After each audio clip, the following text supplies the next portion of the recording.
Анатолійович, Так? если что. Ничего страшного, вставай.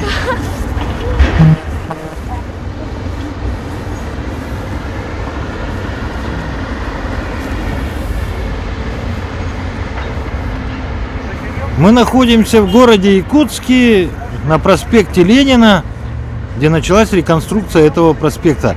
И сегодня мы поговорим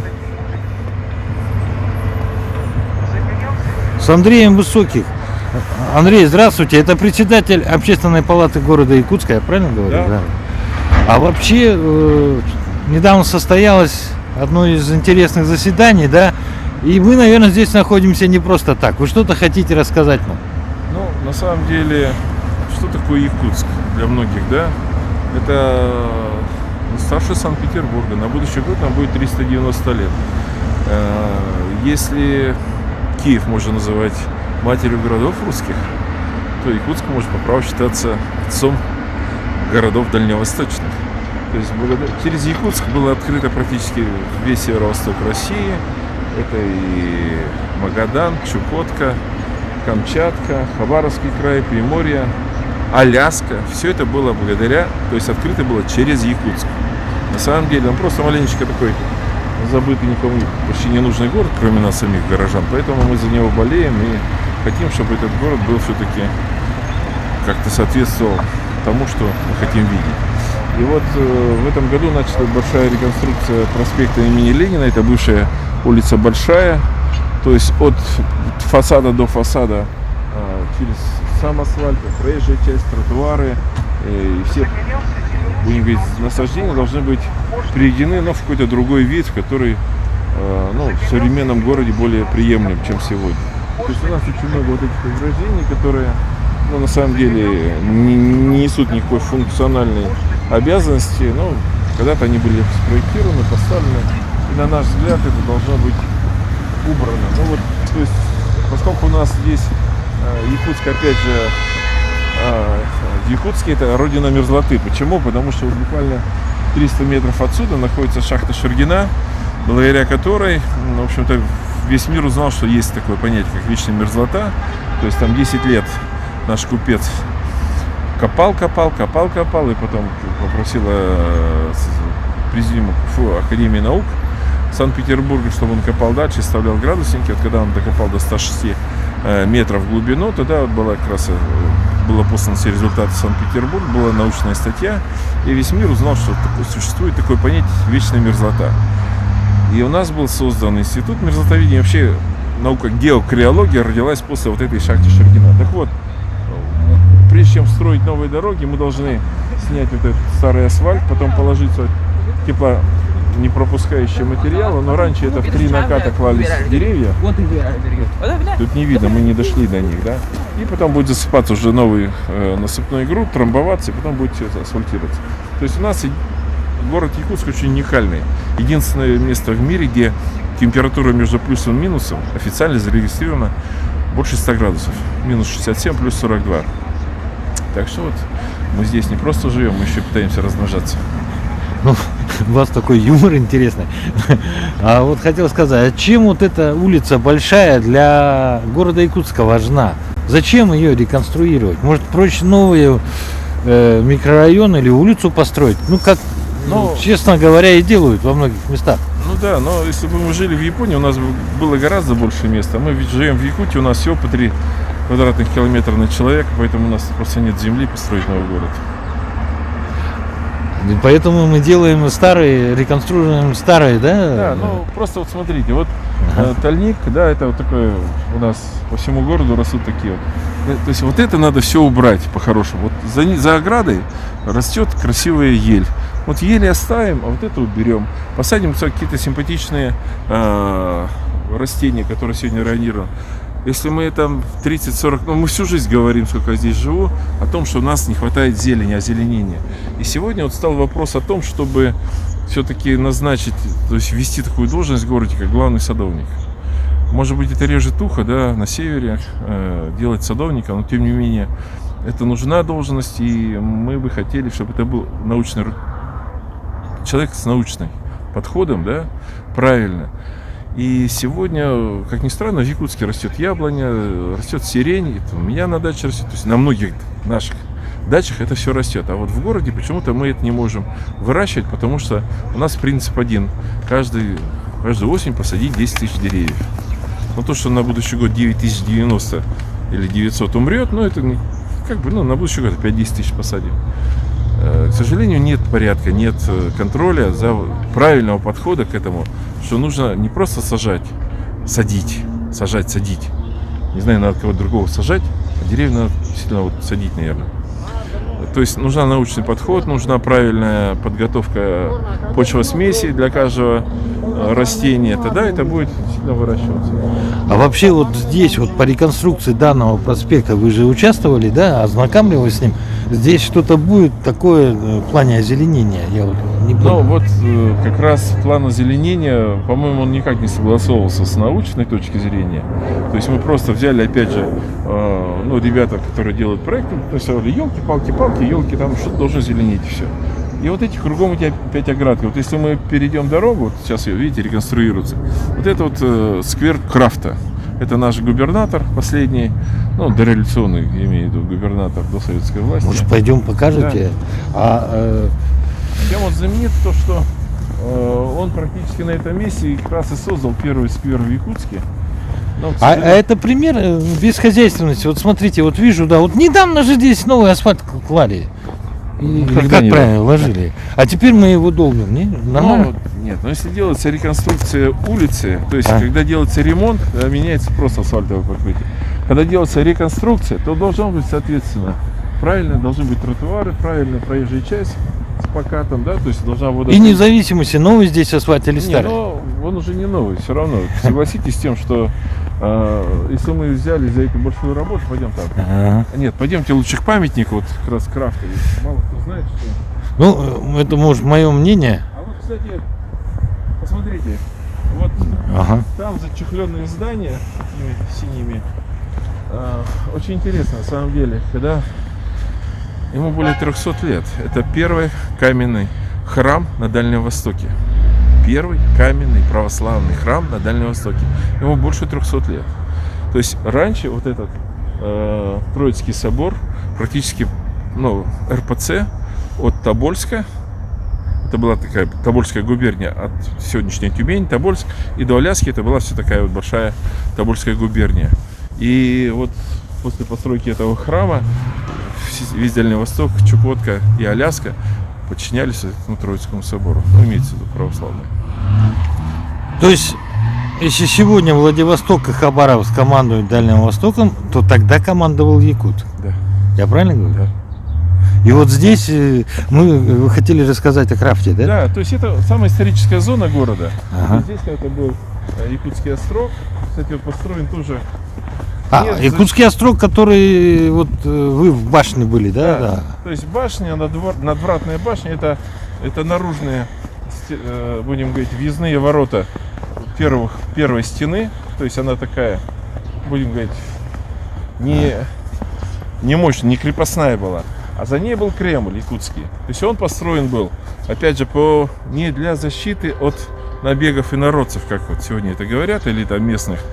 Это было, Якутск был тогда точкой переговоров между Россией и Китаем. То есть Китай претендовал на земли Амурской области, Хабаровского края, и вот благодаря тому, что Ерофей Хабаров пошел из Якутска в ту сторону, была стычка с китайцами, начались эти небольшие, или большие военные там действия, и было отдано приказ, что в Якутске нужно построить Якутский острог, вот этот Кремль. Он последний из всего российского, будем так говорить, военно-фортификационных сооружений. То есть он был построен для защиты от китайцев, а не инородцев, как многие считают, к сожалению.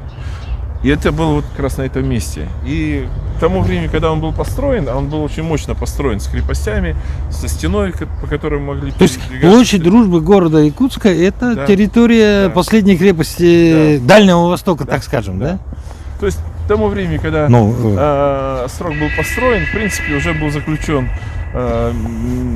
благодаря дипломатам вот это мирное соглашение с Китаем, и, в общем-то, китайцы, так сказать, извинились и отошли на ту территорию, где они сегодня находятся. А Якутск, то есть вот Якутский острог, потерял свою значимость и постепенно начал, что называется, ветшать. И в конце концов, вот на этом месте, вот чуть дальше, как раз и стояла вот эта башня Якутского острога. Интересная, кстати, у нее судьба.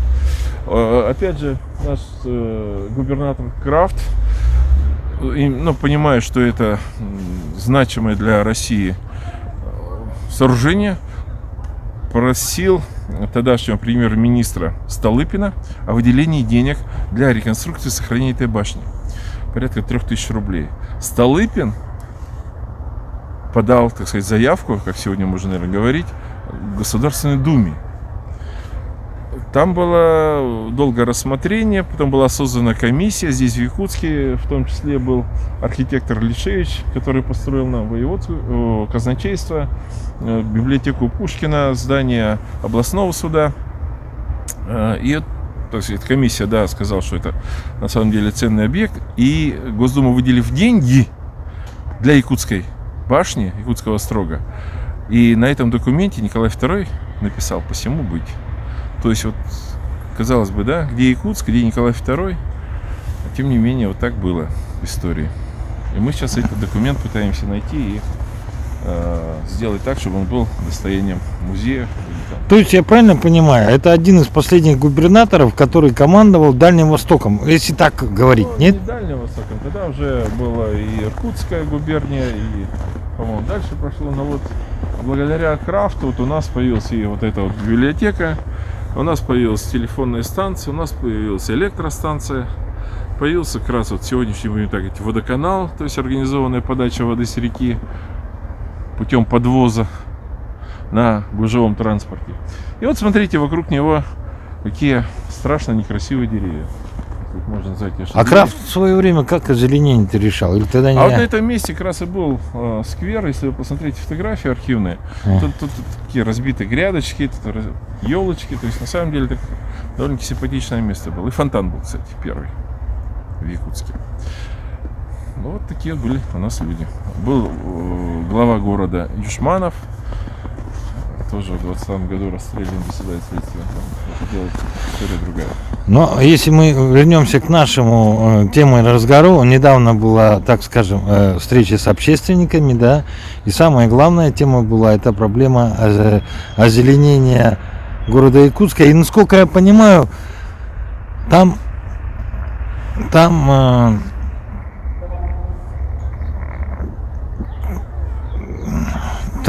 собрались люди не только болеющие за город, но и ученые мужи, правильно? Да. То есть есть общественная палата, председателем которой я вот являюсь 2 года, и на будущий год кончается наши полномочия. И в этом году был создан проектный офис, это такая тоже общественная организация, но там вошли как просто люди неравнодушные к тому, что происходит в городе. Там директора 2 наших ботанических садов, там есть ученые, почвоведы и так далее. То есть люди, которым действительно это важно, интересно, и которые мы вот в таких вот беседах между собой приняли решение, что нужно донести все наши разговоры до городской власти, до мэра, до депутатов. Так получилось, что в этом проектном офисе меня тоже выбрали руководителем, то есть я руководитель и общественной палаты, и вот этого проектного офиса. И вот мы в четверг, 21 октября, собрались в большом зале. Оба, так сказать, вот эти общественные организации пригласили мэра, но по объективным причинам он не смог быть. И рассказали вот то, что, на наш взгляд, нужно городу, чтобы правильно дальше развиваться как городу, как озеленению, потому что, в принципе, можно все это сажать, можно все это выращивать, нужно правильный подход, научный подход к тому, что мы делаем, как мы тратим деньги. И если чего-то нам будет не хватать в плане финансов, то тогда уже можно будет выходить и на правительство республики или руководитель главы республики Арсения Сергеевича Николаева. Потому что, в принципе, все понимают, что на будущий год будет 390 лет городу Якутску, будет столетие создания ЯССР. То есть, конечно, хотелось бы видеть что-то другое, в том числе, почему и делается эта реконструкция проспекта Ленина, да, то есть к столетию республики все-таки проведена будет такая большая работа по реконструкции проспекта Ленина. Я хотел бы сказать, что я делал заметку по этому вопросу и назвал это: Якутску нужен злой, ученый сначала, потом злой, а потом веселый садовник. И не случайно. Ну, на самом деле, тут, наверное, злой должен быть, чтобы его боялись. Боялись все, и подрядчики, и руководители, и, наверное, те, кто реально вот занимается с растением. Потому что, ну, самое главное, что он должен быть научно подкованный. В принципе, сегодня есть кандидатура, если, так сказать, Евгений Николаевич попросит меня огласить ее, я ее оглашу. Но вот эти разговоры, бла-бла-бла, про то, что давайте сделаем, у меня, в принципе, у меня нет никаких полномочий, кроме как рекомендаций, да. Если меня спросят, мы пригласим этого человека, мы сделаем разговор, если, дай бог, это получится, то это получится. У меня тогда один вопрос, да, который там озвучил, и сейчас озвучиваю, чтобы все меня понимали. Я был на этом совещании, но меня сильно затронул вопрос, на который на мои вопросы уже так годика 3 никто не отвечает. Главный вопрос — это был застройщики, которые проектируют наши новостройки, ставят там деревья, но я даже этой весной последний раз проводил инспекцию, но я не нашел деревьев. И вот здесь хотел с вами этот же вопрос вам и задать. Как вы к этому относитесь? Может быть, садовник нам поможет? Злой? Конечно, конечно. Если все деньги при строительстве дорог, а там есть тоже озеленение, при строительстве любого проекта, то есть гражданского строительства или промышленного объекта, там тоже есть озеленение, и тоже на это выделены деньги. Вот все эти деньги передать главному садовнику. И по его проекту, как он сказал, так должно сажаться. То есть вынимаем грунт, закладываем почвосмесь, сажаем через 1,5, через 2, через 3 метра, как он нарисовал в проекте, елки или рябины, или там яблони, сирень и так далее. Вот они это сделали, показали откликнули их работу лаборанту или кому-то, человеку, главного садовника. Он подписал, тогда получите деньги. Не сделали, ребята, переделывайте. Мы не примем эту работу. Так же, как не примется этот дом, если он залит, извините, должен на колоннах быть марка 300 бетон, там залита марка 150. Никто не примет этот дом. Все понимают, что это неправильно, он разрушится. Так же и с озеленением надо быть. Также сегодня вот фирма Главстрой, которая в этом году делает 50 километров асфальтирования. То есть у нас было 6, 8, 10 километров в год. Последние 2 года мы делали по 22-23 километра в год асфальтировали. В этом году 50 километров. То есть темпы колоссальные. И качество работ постепенно тоже улучшается. Да, там есть косяки, но у них есть рычаг того, что сделал некачественную работу, переделаем, мы это не оплатим. Есть гарантийный срок, опять же. Через 2 года дорога поплыла, переделываем. Вот с озеленением нужно точно так же. Не платить деньги тут же за эту елку посаженную. Потому что где он эту елку взял? Как он ее посадил? В какой грунт посадил? Никто не знает. Если она на будущий год умерла, сажай новую. Сажайте 2-й год, 3-й год. Пока ты не сделаешь то, как должно быть по проекту. Андрей Анатольевич, пройдемте туда. У меня следующий вопрос уж так зашел вопрос. Вот как раз если говорить о проекте, да, реконструкции проспекта Ленина. Здесь вот по проекту как раз мы попали в обеденный перерыв. Тишина, хорошо. И здесь четко видно, да? Вот это у нас будет дорога, которую, я не знаю, она будет высокая, невысокая, я не знаю, но идет изъемка грунта. Кстати, это архитектурный памятник, нет? То, что они роют, или нет? Нет, да? Нет. Ну, если найдут, они обязаны сообщить. Нет, тут сейчас ничего не найдут, потому что эта дорога делалась 40-30 лет назад, точно таким же образом. Только сейчас мы сюда положим, будем говорить, такой жесткий полистирол. А до этого здесь было в 3 наката, вот если глубже копнуть, там в 3 наката лежат бревна. Их даже видно. Ага. Нет, не видно, тут просто треки. Ага. Я к тому, что спрашиваю, а как здесь с озеленением будет? Я не знаю. Не знаете, да? То есть, я же не главный озеленитель, и даже не... Я не могу знать все, вообще все в городе, да? У меня есть общественная обязанность быть председателем общественной палаты, и мы, конечно, стараемся, так сказать, улавливать какие-то моменты, которые интересуют горожан и так далее. Вот, кстати, у любого можно спросить, женщины проходящие, что нравится, что не нравится, нужно вот это вот вот убирать вот этот бардак. Я считаю, что это бардак, что это вот дикий лес, но это никак не сквер и не сад. Чем отличается сад от тайги? Потому что там посажены те деревья, растения, которые должны расти, быть каким-то определенным видом, да, красоты и так далее, гармонии. А ну, это все воткнуто. Но в саде же есть водополив. Есть. Ну, в твоем саде, даже если он нет, там конечно. обязателен полив. Конечно. А я спросил, если здесь будет, вот смотрите, у нас вот великолепный шиповник здесь стоит, он сорняк. Ну, вообще шиповник может работать как ограждение, то есть такое, то есть его посадить, на самом деле он... Кстати, шиповник относится, знаете, что это роза. Просто другой маленечко у нее это самое, но она роза.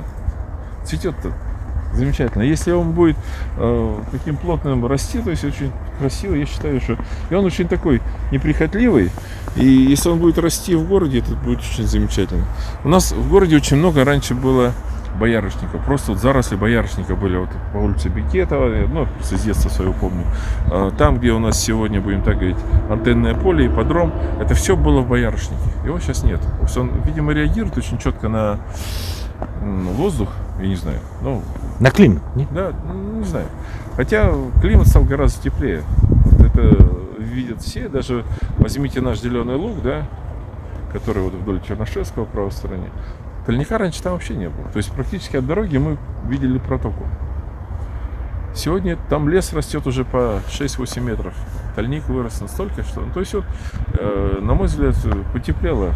И елки гораздо лучше приживаются. Вообще для какой-то благодатной, будем говорить, такой начинается климат.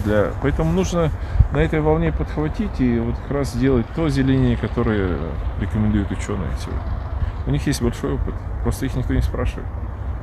А вот здесь стоят березы, да, рядом с ними, да, там еще больше, около Института биологии. Да. И вот здесь вот, то есть вот этот человек, ученый, злой, веселый садовник, должен все-таки определить, да, что сажать. Вот проблема в городе Якутске одна, что сажать. Да. Ну вот 2 года назад, 2 года уже больше, да, мы начали разбивать Парк Победы. Ну, то есть на пустыре, который никому не нужен, когда мы едем в сторону города с аэропорта. Замечательное место, которое, ну, как бы мы определили, что, в принципе, почему Парк Победы, ну, было 75-летие Победы и так далее. И решили, что там нужно посадить много деревьев, потому что микрорайон развивается, и людям надо где-то зону отдыха такую, да. Все замечательно, все, приняли решение, делаем парк, нарисовали проект. В этом году сделали громадную, то есть 2 года назад, опять же, в 2019 году мы посадили несколько сот деревьев. Ну, то, что привезли из леса, то есть это не были саженцы из ботсада. И посадили, полили, все красиво. Отчитались. Приехал директор ботсада и говорит: ребята, вот здесь посадить бы вот эту такую траву, здесь такую. А по растениям, которые, ну, декоративным, да, сегодня, вы мне скажите, что вам надо, в каком количестве. То есть ваш вот проектировщик, ландшафтный дизайнер, Лихтонтов, должен дать нам задание, что вам нужно там 100 кустов сирени, там, 100 кустов яблони или еще чего-то. И мы вам это вырастим, через 3 года вам, будем говорить, предоставим, продадим в том виде, в каком оно должно сажаться в этом парке. Прошло 2 года. Никто никому задания не давал. Те деревья, которые мы посадили, несколько сот, их даже никто толком и не поливает. Потому что, а где взять воду-то? У нас же реки Лены нету, она за 1000 километров от нас. Брать из водопровода надо ставить счетчик. Вода очень дорогая. Опять же, кто будет за нее платить? Город? Неизвестно. Частники тем более. Потом вода из водопровода, она очень хлорированная. Что такое хлорка? Она работает как соль. То есть, в принципе, она постепенно разъедает нашу мерзлоту, опять же, за счет чего мы живем. То есть все дома, если брать сейчас мерзлоту в городе Якутске, они завалятся как карточные домики. Потому что мерзлота для нас это тот же, ну, будем говорить, скала, в которой мы ставили сваи, и они стоят. Так вот, это парадокс того, что мы сделали парк, да, красивый. В этом году мы сделали там несколько сотен квадратных метров шикарного тротуара, поставили 3 памятника, у Стеллы 2 памятника. Но про воду мы забыли. И про то, что мы там будем сажать на будущий год, мы тоже забыли. Где мы будем брать эти посадки? Батсад не готов выдать нам сегодня 1000 растений, потому что их никто не заказывал. Вот такой парадокс. То есть нужна просто воля и планомерная работа. Я правильно Чтобы понял? человек за это все отвечал, на которого можно все это свалить. Сегодня на кого валить? Я не знаю. А я не знаю. Я тут не работал раньше. И каждый это может так сказать. От мэра города до любого чиновника. Спасибо. Ну, с вами был Олег Желнин с города Якутска, с проспекта Ленина. Вот сзади меня идет реконструкция. Спасибо за внимание. Но если вы ответили на наш вопрос, нужен ли садовник городу Якутску, и сказали под это, сделали свой лайк, мы были бы довольны.